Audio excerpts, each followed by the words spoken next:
This hour of broadcasting brought to you by 𝗃𝗴Radiocenter.com, a Motorola value-added reseller.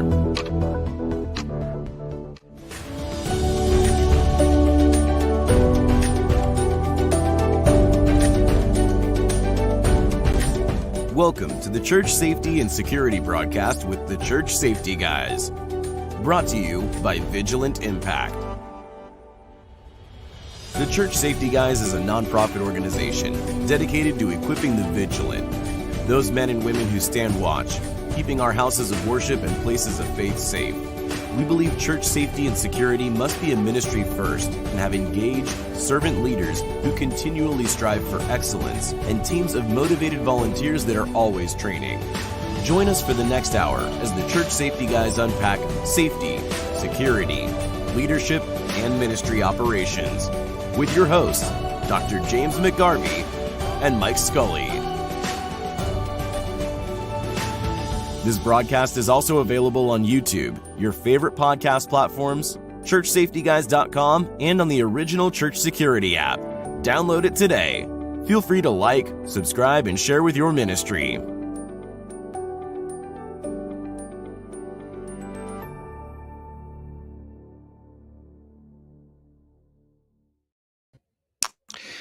Hello and welcome to the Church Safety and Security broadcast with the Church Safety Guys. I am James, and once again on another broadcast joined by Mike. How are you, sir? You know, I am good. It's nice to have a week off. It is. Although with the activities and whatnot, it didn't really feel too much like a week off because of Easter. Indeed. Week off in the sense of the broadcast. So we don't often Right. have many weeks that we don't have that. So it was nice to have one of those off. So how For was sure, your Easter? it was good. We actually, for those of you that at least know my situation, we were not able to meet our church at our normal location because it was closed because it was a holiday weekend. So we actually just met with our parent church, or the church that was helping us do our church plant. And so I think it was the first time in 11-ish years that I actually sat through a service with my family and my wife, and we just enjoyed the service at that church. So it was like, I'm not running around the building. Yep. The building hasn't caught on fire. It's amazing. It's always good. Well, I did my I was sleeping in for Jesus Okay. on Easter Sunday, and that was the first time in as many years as I can remember that I didn't act to get up at the crack of dawn in order to be there to kind of coordinate the day. So it was nice to be able to. I still served, so I still was out there kind of helping the team, but I didn't have to run the day, which was great. Sure. Everything, the preparation was ahead of time. All of the site walk, because we actually were in a hotel ballroom because our plant church is still portable, so we don't have our full That's building right. yet, and we were not able to contain ourselves in the size space that we had, nor use it on Easter Sunday. So in order to accommodate the much larger crowds that has tended to show up for Easter Sunday for us, we went to a local hotel and had their ballroom. And so that was obviously its own set of kind of advanced planning, and where are all the kids and where are the evacuation routes and how many extra posts do we have to staff and have ready because the building is just sprawling, and how many people need to be told where they're going. So you had a lot of people that of course didn't know where they were going that morning. So it was still kind of an adventure, if you will, because of not being in our own element, but at least it was the second year that we were in this hotel. So we just expanded our footprint in that hotel and continue to exceed numbers year over year. So it's pretty amazing, and it was an uneventful day. Praise God, and on to the next one. Right. Yeah, we didn't, it was extremely quiet for us, which was a blessing. And like you said, I was in the same same place. I wasn't really running anything. I did check in with one of the individuals running stuff, and said, "Hey, I'm in the building. I'll be sitting up in the balcony, with my family if something comes up and happens, but you're welcome to come get me or to call me. I have my cell phone." So, but yeah, it was nice to be able to take a break and to do that. So, there's something to be said about sitting in a service without an earpiece. right. It's rare, but because I found even when I'm sitting through the service, I still have the earpiece in pretty often. So I think I'm not going to lie. good. It's hard if for me, if I'm wearing an earpiece, it's hard for me to concentrate, even if I'm on backup and I'm not not scheduled to respond. I'm still listening. I'm still, trying to think through and say, "Oh, wait a second, this is what they're dealing with. Maybe I should swing down and help them." So Yep. yeah, it was good. But as always, welcome if you just found us or you joined us. Thanks for hanging out with us. We do a live broadcast every Sunday evening, and then air that continually throughout the week. Usually it's about 7 p.m. Eastern Standard Time. But as always, if we can help you or your church, please feel free to reach out to us through our website, which is 𝗓𝗏𝑆afetyguys.com. And then also you can download the Church Security app. We have that, and there's a great deal of resources on there.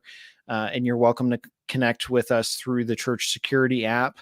And we're always willing and available to chat with folks. And if, like I said, if we can help you out, we'll schedule a time to do a Zoom call or something like that to help you with your church.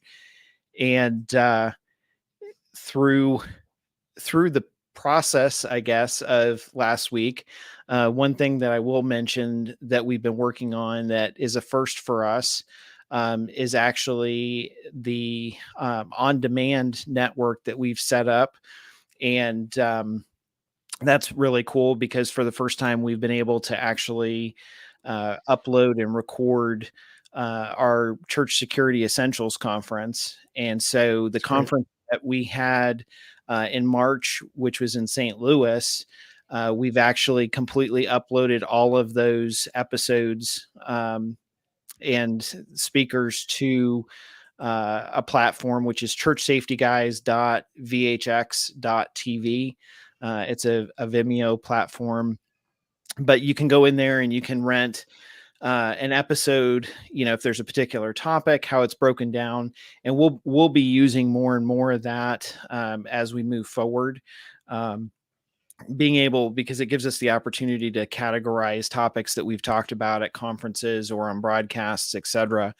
But you can go in there and pick a particular topic, and then rent that. And then you can also rent that for your church. If if you want to do online training for your church, there's different options there where you can actually sign up and rent that for a certain period of time to play for those at your church as well. So it's nice to have two different licenses there, so that whether you're an individual or the church, I think that's one of the big things that we were working hard on making sure was available, so that you can either have the license for yourself so that you can watch it as an individual, or as a church that you can get the church license.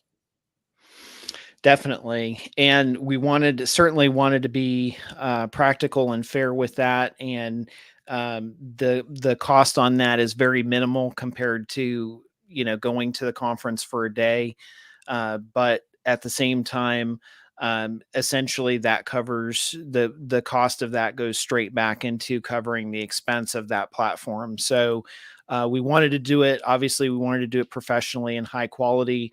I don't think it's a 4K recording, but you will find that it was 1080 cameras recording the conference. So fantastic recording. I've actually gone back a couple of times and watched sections of it while I was working on it this past week. And it's definitely very high quality. So hopefully that will be available to those of you that are interested. So it's funny how the day of gets so busy that even as speakers and as leaders and running the conference itself, you think we get, oh great, the bonus is we get to hear all the great speakers, and something's always going on. So like I got bits and pieces of everybody, but I know there was at least one section that I had to step out and help somebody with something for a minute. And I was like, okay, this is great that we finally have video to go back. And it's like, in my mind, it's like for everybody, it's like there's a whole lot of learning that they can do by getting a license. And then for us, it's like game tape. We can go back on Monday morning and watch our conference all over and say, oh, we should have done that. We should have done this. It's funny because I do that. Like I've played through mine a couple of times and watched it. And first thing in my mind is, oh, wow, I didn't realize while I was doing that presentation that, this is how I act or say, or something I say, or how I present. And so I always look at it again, if I have the opportunity, as what can I improve on? Right. But it's funny you say that, because there were things that you said, right. Yep. And there were things that in your presentation, there were things that Dwayne Harris said that I know I've heard him say before, but I was like, wow, I missed that when I was at the conference. So it's funny that you say that, because that's exactly what gold nuggets. So, I mean, whether you went or not, I mean, even if you went that day, the value of picking up a license so that you can get the on-demand is great to go back to kind of reaffirm everything you did here and fill in the blanks for what you didn't, and really maximize the value and remember the gold nuggets of that day. For sure. So I think Mike posted the link in the comments, so you can definitely check that out. You can also access it through our website. If you go to the top link on training, there's a little tab. You can go down through and it'll say online videos, and you can click on that and get to it through our website as well. But there's definitely those resources available. And it's something like Mike said, if you get the church license, it's easy for you to set it up so that your folks can watch it at different times throughout the month, throughout the year. And it definitely helps support us to do stuff like that in the future. So we appreciate your interest in asking for that. So it is available. And as I mentioned before, if we can do anything for you, if we can help you in the future, please feel free to reach out to us, and we'll do the best we can to facilitate that. So on this broadcast, one of the things that we have been asked a lot lately has been on to talk about the topic of leadership. And one of the key things that Mike and I have talked a lot about, kind of off on the side, we haven't really spent a broadcast talking about the specific topic yet, is the topic of discipleship.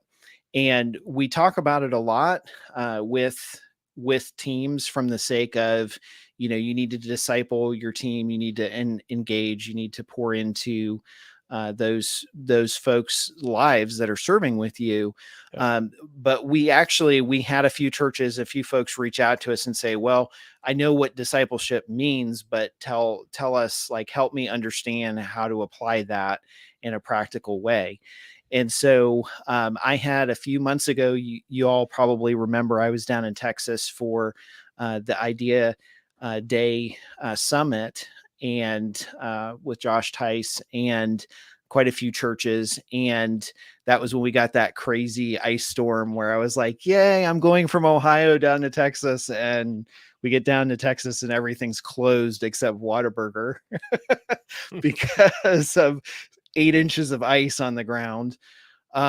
but I met a gentleman that that is heavily involved in church planting and is part of a great organization. And so I reached out to him and asked him if he would join us. And so I'm going to bring him in here now. So Thad, again, thank you for spending the time and joining us. Welcome. Hey, thanks for having me. Glad to be here. So if you would, for those of you that don't know your ministry and your background, just kind of run us through that and kind of, I don't know, summarize that for everybody. That would be great. Yeah, sure. So I pastored for 18 years in mostly Kansas and Ohio.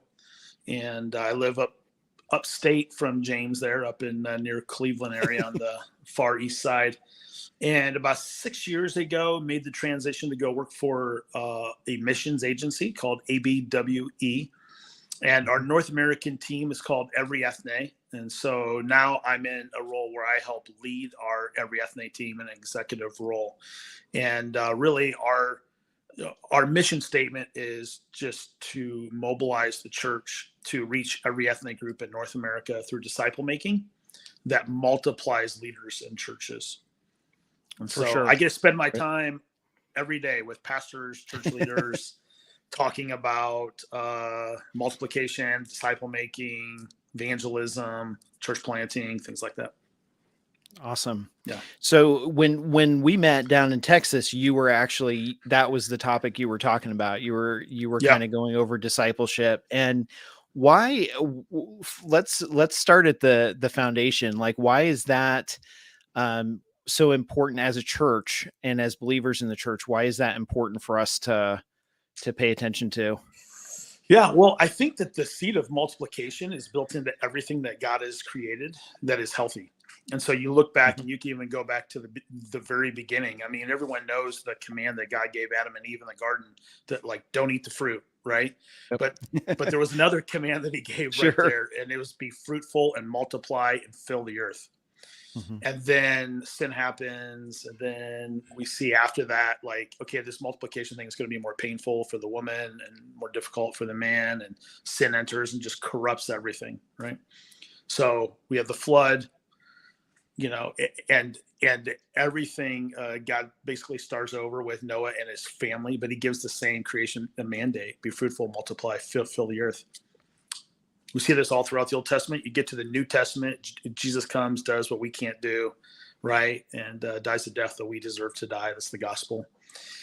And now at the end of the Gospels, I was just preaching this morning at a church, and I told them I wanted to say, okay, I wanted to make my theme, Easter's done, Jesus is alive, now let's get busy.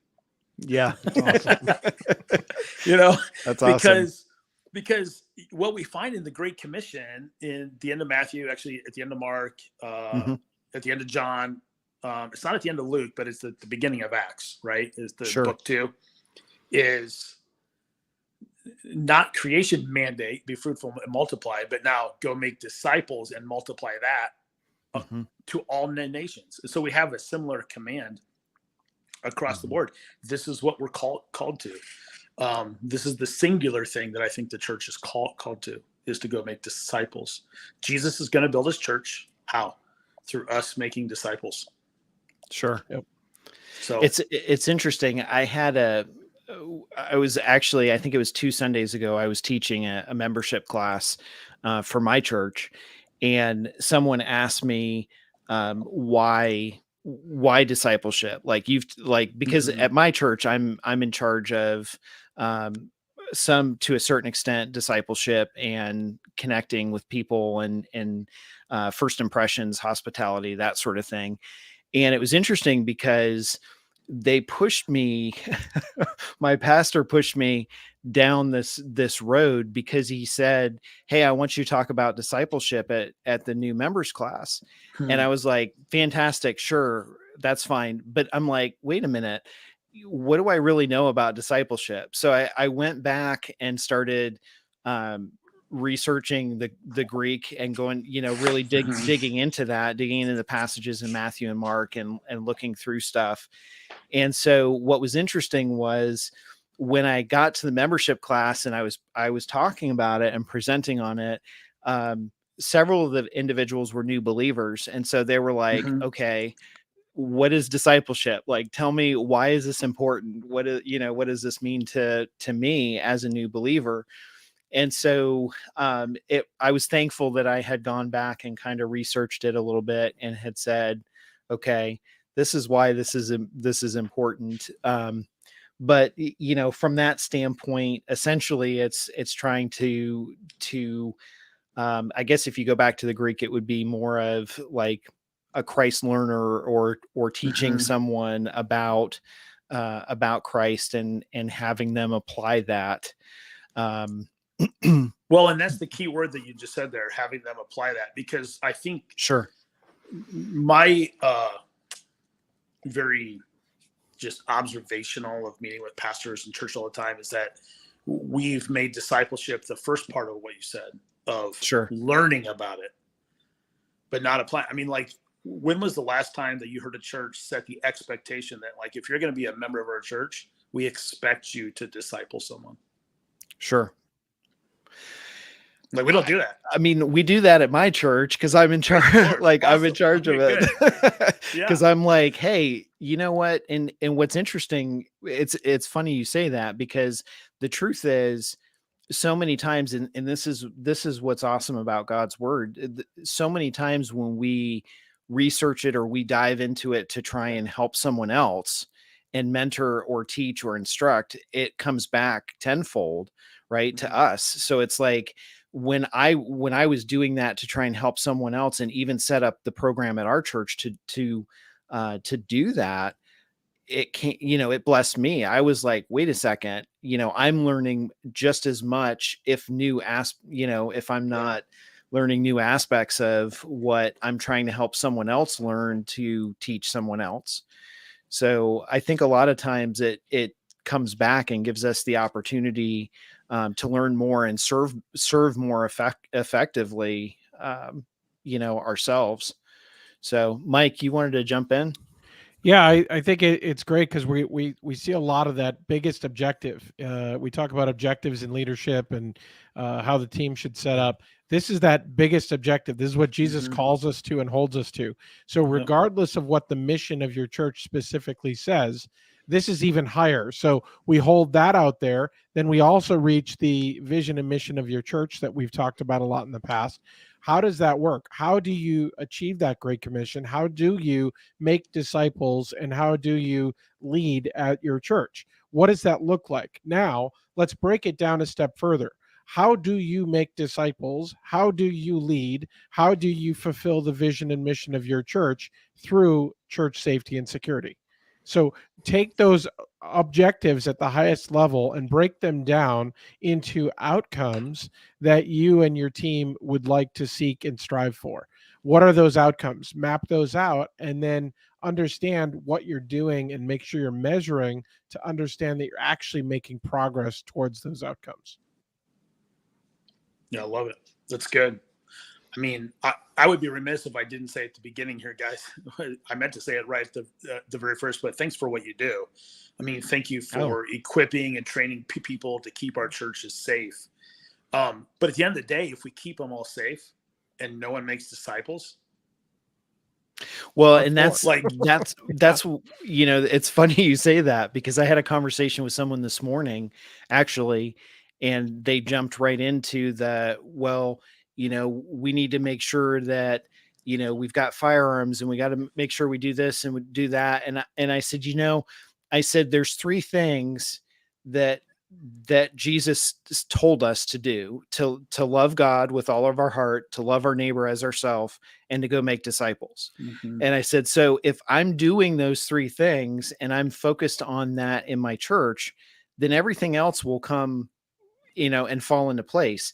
It doesn't mean that I shouldn't be concerned about church safety, or from our aspect, that's our ministry that we help churches with. So, we focus on that, but at the same time, understanding that and understanding, okay, my role here is to make a disciple and to pour into the life of someone else so they can have, a better understanding, a better relationship with Christ. Then if I understand that, then that helps me embrace the ministry part, that much better. Yeah. There's so much of that is you're not always in every single action you do fulfilling that top level objective, but you got to see yourself doing that in everything you do. So I go back, and I've shared this before, but it's not my story, but it's somebody that asked a janitor at NASA what they were doing, and their story was, I'm helping put a man on the moon. So the point was, even the janitor was on mission, and that's our job, is to be on mission right from the beginning, whether we're putting a Band-Aid on a scraped knee, responding with an AED, or drawing a firearm, heaven forbid. Any of those things, it starts with that mindset. It starts with everything in between. We're discipling.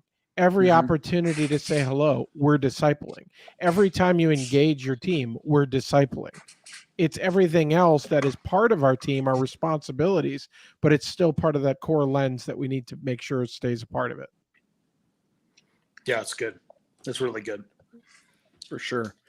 So what, let's dive into it just a tiny bit more and deeper for a ministry. A lot of times, the church safety and security ministry is actually like a subset of hospitality or ushers or deacons or that sort of thing.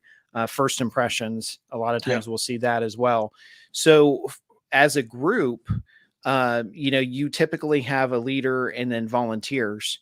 So what do you think, Thad, some of the I guess best practices would be for that leader to connect with those individuals from like a discipleship perspective? Yeah. Well, I look, I think first, discipleship is all about relationships. So it's really hard, I think, to do that with just having a connection once, 1 hour every 2 weeks. Sure. So I think any way that you can continue building a relationship, whether it's even through email or text or phone calls or grab coffee, just spend time. But then also, I think asking them questions about their spiritual life. I mean, don't only talk about church safety stuff, right? Sure. I mean, go to the firing range. I think that would be fun, Sure. But at the same time, while you're doing it, try and engage in spiritual conversations, and then asking questions about, who are you reproducing in? Like, as I spend time with you, who are you spending time with? Who do you want to pass the baton off in ministry? So, I mean, that's just a couple things at the beginning. I mean, it's all about relationships, isn't it? I mean, it's all.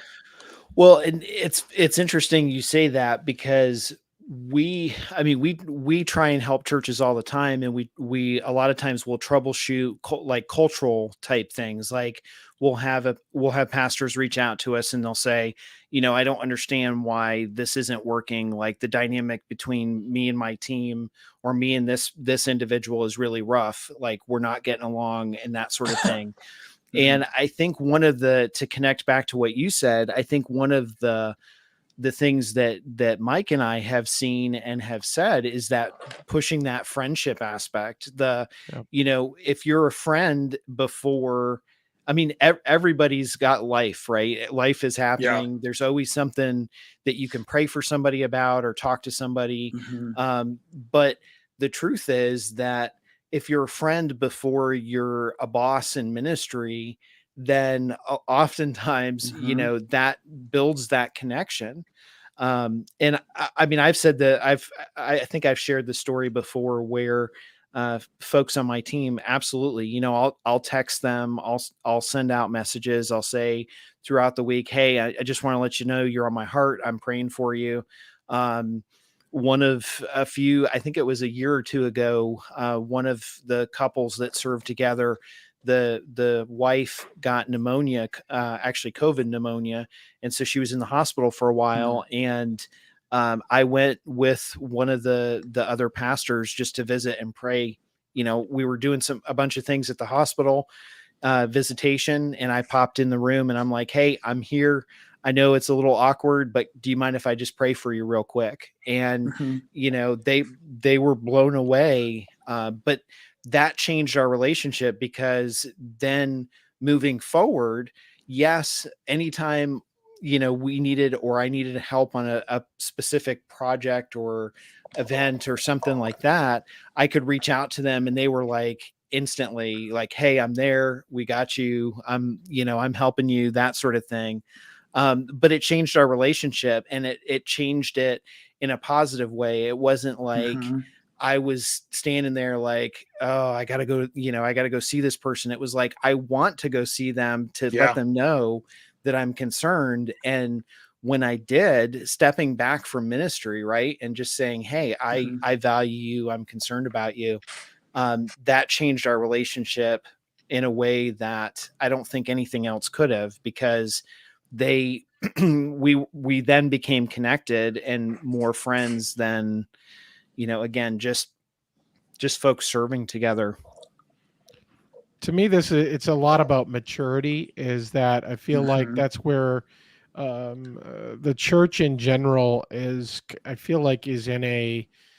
We've been lulled to sleep by the sounds of sometimes great worship, sometimes feel good theology, other sorts of pieces that are out there, and churches that are kind of sowing bad seed, if you will. But at the same point, we're missing the message, and we're kind of unpacking some of that here tonight. We're missing that call to maturity, that call to grow beyond just listening and reading and learning about the word, as we said, but to actually taking it deeper. Are we praying about it? Is it part of our daily walk? Are we doing a devotion with our team?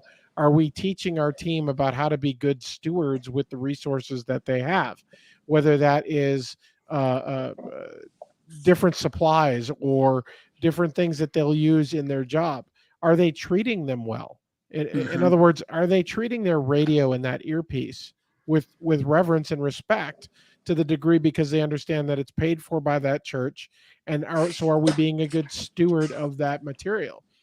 But it's really kind of taking it to knowing and living, not just that knowing. And how are we then evangelizing our own team? I mean, you don't know everybody on that team enough. I don't. I mean, I'm guilty of it too. I don't know everybody on the team deep enough to say I fully understand where their faith walk is. I know who carries and who doesn't. I know who's certified CPR and who doesn't. But I don't necessarily go as deep as I'd like to with the team I'm coaching now. But that's what I'm called to do, is I got to get there and dig deeper and understand where they are at and if I can help them along the way. Yeah, you know, it's one of the questions I love to ask pastors from time to time is, how do you know if someone is a faithful disciple or not? Like, what are your metrics? What are you measuring? Like, what are you, and too often it becomes, well, they show up at church, or they're giving in the offering, right? Or they're serving in some way. All good things. I'm not saying that those aren't good things that you should be looking for, but like what are the things, like, as we understand the New Testament, I mean, what are the disciple making metrics? Yep. And then Mike, you just said something that really spurred something out of my thought there. And I think that probably every church safety team is going to be different depending on the size of the church, right? I mean, like, if you're a large church, you probably have a huge team. I was at a church this morning that's just maybe 150 people, and they had one guy out walking around the halls, and so it was kind of a smaller sort of thing.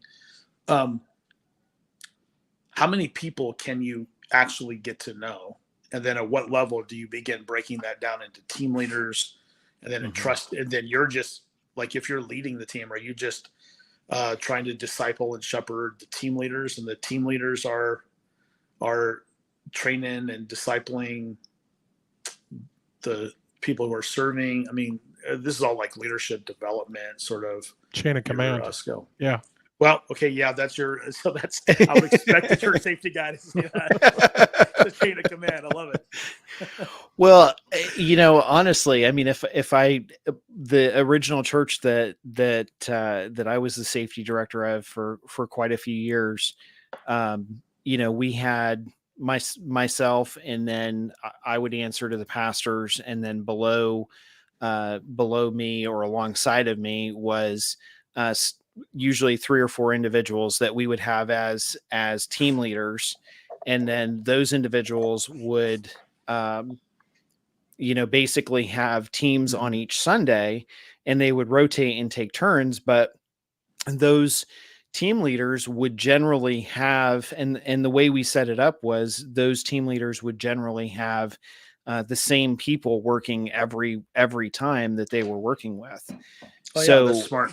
From that standpoint, then the team leaders, like I would check in almost daily in some cases with the team leaders. Like we would have a group chat where I would text the guys, and I would be like, hey, just, this is what's going on, just giving you guys a heads up. I loved it because it also gave us the opportunity to get closer together. And there were times when somebody would text and say, hey, I'm really struggling with this. Could you guys keep me in prayer? I'm dealing with this, this week and at work or whatever.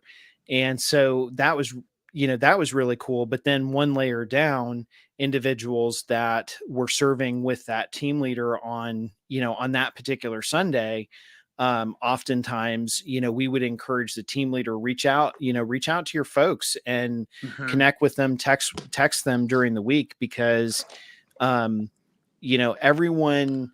understands, I think for the most part, understands volunteering at church, the importance of it. But there's volunteering and then there's being engaged, right? So the major difference is understanding that, when we connect with someone, we're engaging with them and we're driving them at a whole deeper level than just asking them to do a task. And I think a lot of times we, to Mike's point earlier, a lot of times we forget that, we want to be engaging because not because you have to, right? I shouldn't have to stand. It's like when I used to be in retail for 15 years as a store manager. I would much rather motivate someone and ask them to do something because of a relationship with them instead of telling them I'm the boss, right? So that aspect of it, if we can apply that in a church setting, that would go a long way to really, in some cases, really benefit our team and individuals, because, again, it's servant leadership. Like we're applying servant leadership principles and not just making that assumption that, hey, you need to listen to what I'm saying or do what I'm saying because I'm in charge type mentality. Influence and inspire versus just authority. It's influence without authority, because while we may be the lead of a ministry, they're still brothers and sisters in Christ, and we're still kind of on this earth together, and we're still in the same church. So we may have some authority, but the reality is that we're there to kind of inspire them, and hopefully they're willing to walk that walk. It's one of the assessments that we do for leadership, actually, when we talk about empowering leadership. So it's not just casting a vision, but it's releasing vision of others at the same time. Right. Yeah. So it's both and. You're like the head football coach, like we're going here, but you're also like the sidelines, like with some of the guys, and maybe the church safety guys, this probably isn't the best illustration, but kind of like the cheerleaders on the sidelines who are saying, you can do it, right? Like I believe in you. And so it's finding that balance between those two things of casting the vision, but releasing vision of others so that they know that they're a part of something much larger. I definitely, and I think that's critical. I really do, because if someone doesn't understand the importance, like you can understand the importance of being part of a safety ministry or security ministry, but not really connected to that. like I said, being able to just ask the person to, hey, can you stand guard? And that's one thing that Mike and I talk about all the time. It's not just asking someone to stand guard. Yeah. It's supporting the mission of the church, having a ministry first mindset. So how do we engage? How do we impart that vision, to... Yeah. What's interesting? I was just sitting there thinking, and this may be I'm trying to think back to all the time that I've spent at church ministry and the different teams we've had. It tended to be the people who were probably, I don't know what's the right way to say this. It seemed to draw like the more younger believers or like the less mature, because they're like, hey, it's something simple I can do, and I can carry a gun, or I can do something that I love to do. Right. Sure. And so what an opportunity to step in and make this more than that. Like, how are you loving your wife? How are you engaging your kids? How are you walking with Christ in your employment? Right. I mean, sure.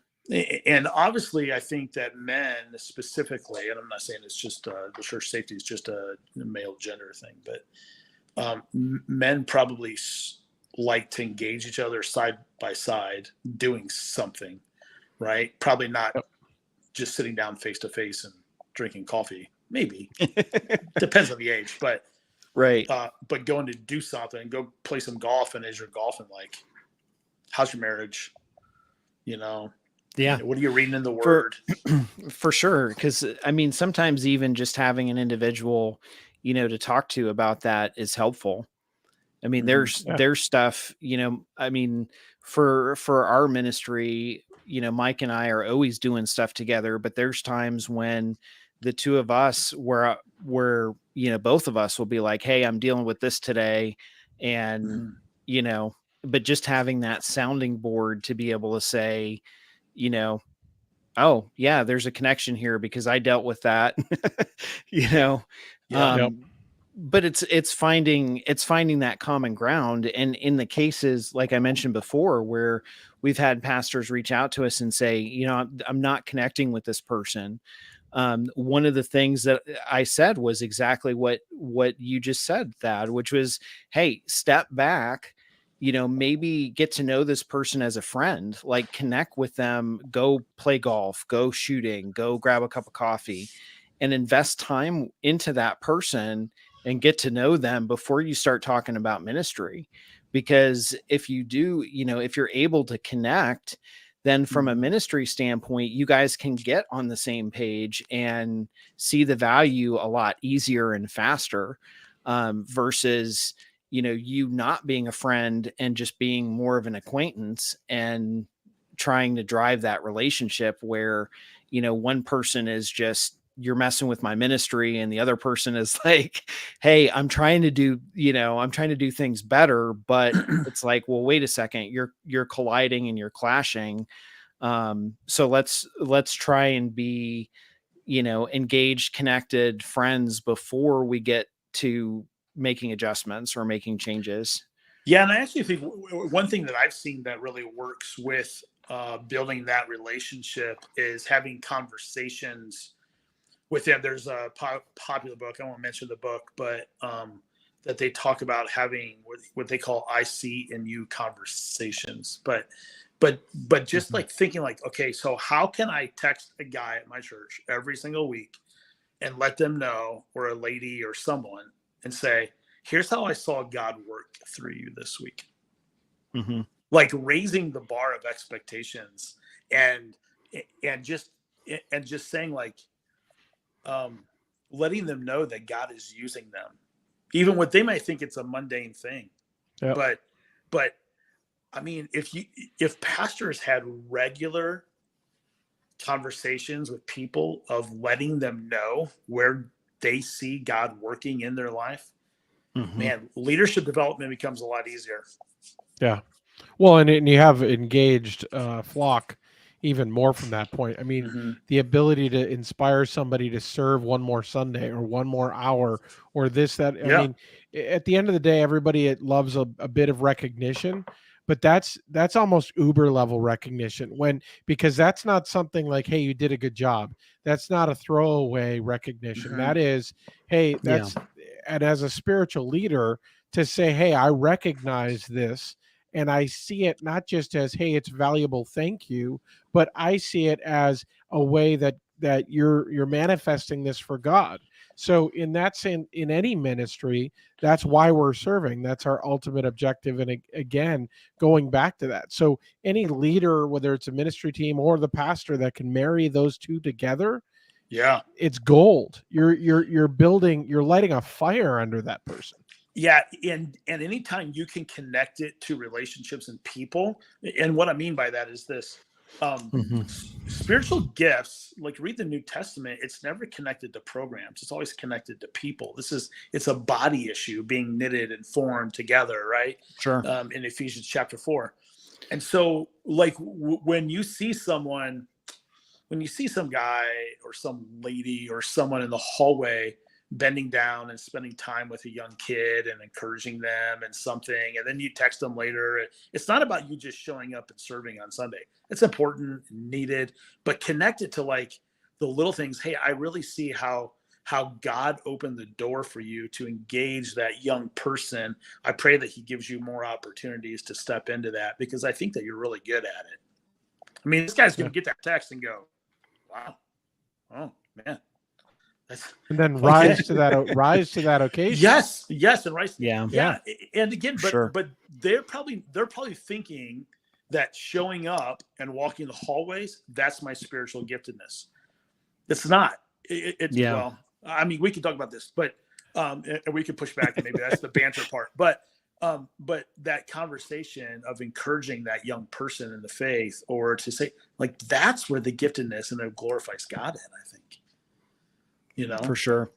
I think there's a lot there. And I think that, one of the things that I've always tried to do regardless is, be aware and also, say thank you. I know that's another area. It's like, everybody has different, you could almost take the love languages, and Mike and I have talked about this before, and applied, different things to different people. Like, Mike is, words of affirmation. I know that because I do ministry with them.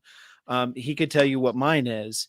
So from that standpoint, knowing what motivates people and knowing that, is great. It's fantastic, but also taking the time and just saying thank you. Sometimes, I don't know. I've noticed that, that just drives that, the personal feeling. It's like, hey, and obviously being sincere and meaning it. There have been several times where I've reached out to people, even the Sunday afternoon, and text them and said, hey, I just wanted to say thank you so much. I really appreciate your help today. And, again, connecting with them enough that, and they're like, a lot of times they'll text me back and say, hey, I was happy to serve. I'm happy to do it. Love being part of this team. And that's fine. But sometimes we overlook the power of just, being grateful and a simple thank you to people. Because we all spend a lot of time serving, and typically, and honestly, usually with safety and security, I mean, we've said this before as well, that it's like, that ministry is usually the first to be there and then the last to leave. So there's typically a lot of time and a lot of hours and a lot of training and different aspects of it that are tied up into that sometimes get overlooked, the value of, that individual spending time. Yeah. And my guess would be, thank yous are incredibly important. And the more specific you can be with the thank yous, the better. I don't know if you guys, but like sometimes you'll get these Christmas cards or birthday cards, and it's just the message that's inside the card. I'm like, no, that doesn't really mean that. Yeah. But if someone handwrites something very specific in there, I'm like, now that's golden. That, like, Well, and that's, touches me. yeah, absolutely. I mean, I've gotten emails from, or not emails, like cards from different people in my church, even like just, hey, I sat down, wrote out a thank you card. Thank you for serving in this ministry. Thanks for keeping us safe. You know, and those are the $1 million things, right? Because a pastor could walk by me and say, hey, thanks, 100 times. But when I get that card from a church member or from somebody in leadership where they actually took the time to write it out and send it to me, that has far more value to me, like you said, of being able to connect and say, I really appreciate you at least spending the time and recognizing that. Yeah, for sure. I want to circle back because I know we're running out of time here, but I really wanted to go back to a point where we were talking really the challenge of not getting beyond that initial kind of basic level discipleship. Really the idea, I mean, I think we're all growing pains, and certainly maturity and growth in our faith, growth in our own walk, personality conflict and challenge. I mean, you may have some people that are introverts, so the last thing they like to do is go invite somebody else to church because it's just out of their comfort zone. But within a team, are we doing a devotion with them on a regular basis? Just as important as scheduling your training with them on a quarterly basis is, at minimum, open it up in prayer, open it up with devotion time. Don't just jump straight into tactics. There's time for tactics, but it's more important that you start with that prayer and that devotion. And we've heard it here a couple times before, is open that floor up. Don't just say, hey, are you guys interested? Or literally say, hey, how's your week going? And let everybody share. Is there something I can pray with you on? Is there something that we can do? I mean, what can you do to turn that training into kind of a small group of itself? And maybe you don't meet weekly, although if you have the opportunity, by all means do it. You'll find that your engagement with your team is higher. The responsiveness and your ability to staff your Sundays is even higher. And your team will be even more closely knit. You can't really create that until you create the frequency and consistency. So any thoughts that on kind of the growing pains and taking discipleship up a notch? Yeah, I mean, find what works for you. I mean, if you're an introvert and some of the team that you're leading are introverts, find ways to connect with them. And they may not want to be large circle, group meetings, and they may not talk in those. But again, I think, and I know I'm beating the same drum, but you go back to the relationship. But I think in the relationship, what you need to do is, in knowing each person that's on your team, where are they at in their faith, and what is their next step that you can help them take? Like, that's the question. I have a friend of mine who was, building a relationship with his neighbor and trying to share the gospel with him and trying to invite him into deeper things. And he told me like 4 times he invited him to come study the Bible with him. And 4 times the guy said yes. And 4 times the guy never showed up. And so he goes, man, so he won't come to Bible study? I'm going to take Bible study to him. So about once every 2 weeks, he texts him, hey, I was reading the Bible today, and I came across this verse or passage, and he will quote it in the text. And just wants you to know I'm thinking about you, and kind of give a little commentary to it, and just starts texting about like once a week, once every 2 weeks. That, I mean, like if someone's an introvert and they don't I don't want to talk in front of, maybe just send them some Bible passages and ask them what they think, and engage them even on a text level or an email level, or, send them a Marco Polo and some videos and all these other things that you can do. TikTok. Well, don't do that. But I love the step of where they are. And I mean, I often see when I'm talking about teaching people and kind of engaging and coaching them to the next level, I like to see people in every sort of skill set, maturity, etc., as like, where are they on that radio dial? In other words, are they a 3? Are they a 4? So if they're a 4, what do I got to do to make them a 5? If they're a 6, what do I got to do to make them a 7? And the idea is tailoring your engagement to that individual, again, based on where they're at, and understanding you can't just treat everybody as the first time they're onboarding. because then you got people who've onboarded 7 years ago and you haven't done anything since. What are you actually doing to try to stretch them and engage them deeper than just the surface level that you did? So you may be perfect in onboarding. Great. I'm glad. And you need that because you need to have a solid onboarding. But what are you doing to mature and engage your folks at a deeper level? You know, there was a friend of mine that what I learned from him more than anything else is just having a genuine sense of curiosity. Like, just have a godly curiosity of their soul. So where are you? What's going on? And how can I help? And how can I pray? And just asking questions about them and going deeper and deeper and deeper as the relationship grows and expands.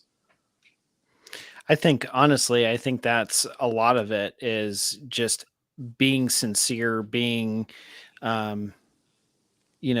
connecting from that standpoint, but being empathetic, understanding and saying, okay, where are you at? Like, what are you struggling with? Because like I mentioned before, we all struggle with stuff. So from that aspect of it, there's very little. Now it might rear its head differently in my life than it does, yours or Mike's. But at the same time,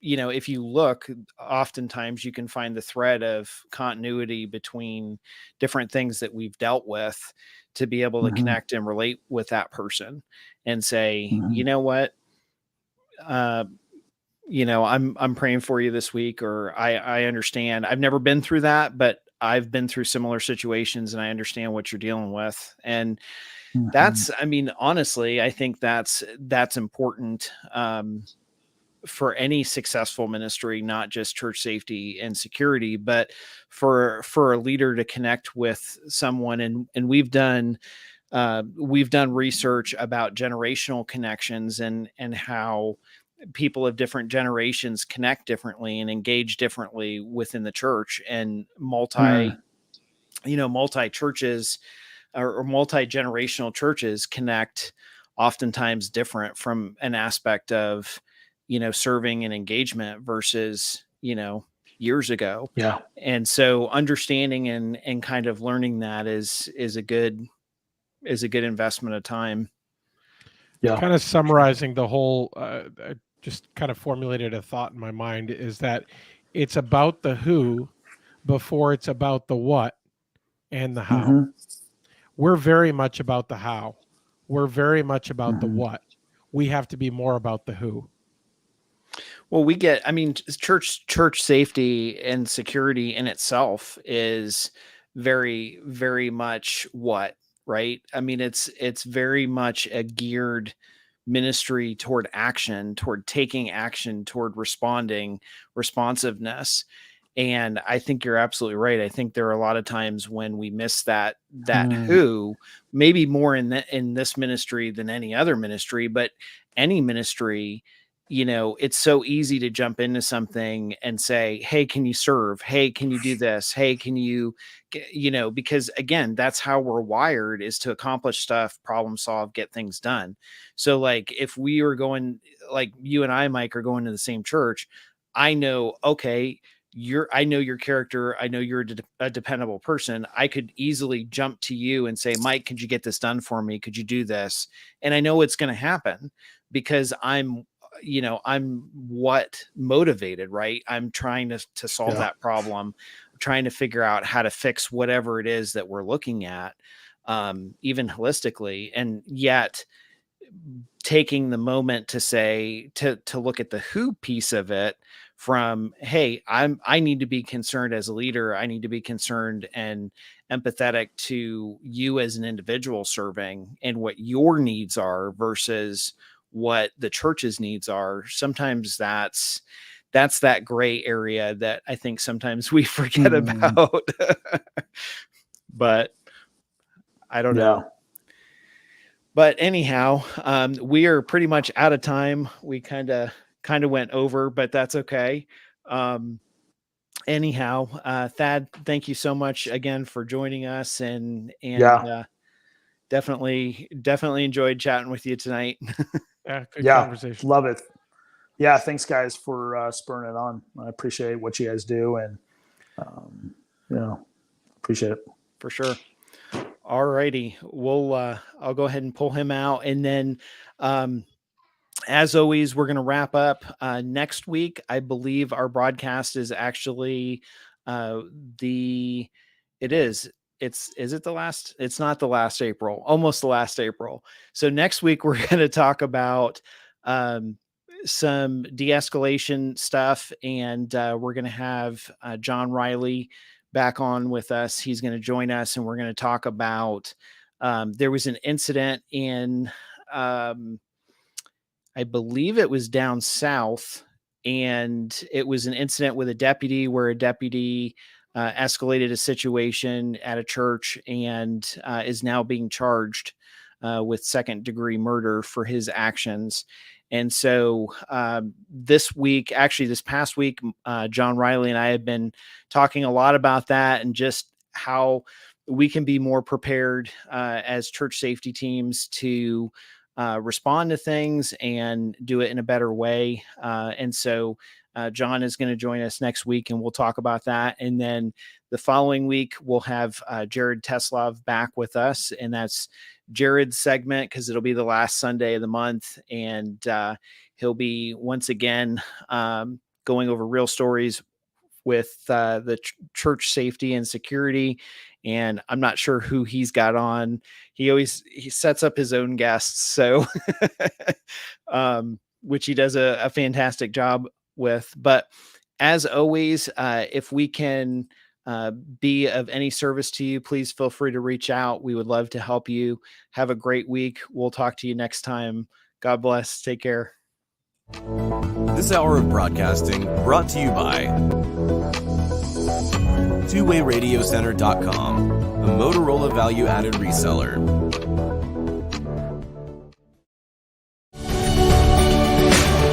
Thank you for joining the Church Safety Guys broadcast, brought to you by Vigilant Impact. We hope that you found it informative, and we appreciate your feedback and interaction. Be sure to share our broadcast with your teams, join the discussion online, and connect with us on social media. For other great ministry resources, download the Church Security app or at our website at churchsafetyguys.com. Remember, keep a servant's heart, a mindset of ministry, and semper disciplina. Always be training. Have a blessed week.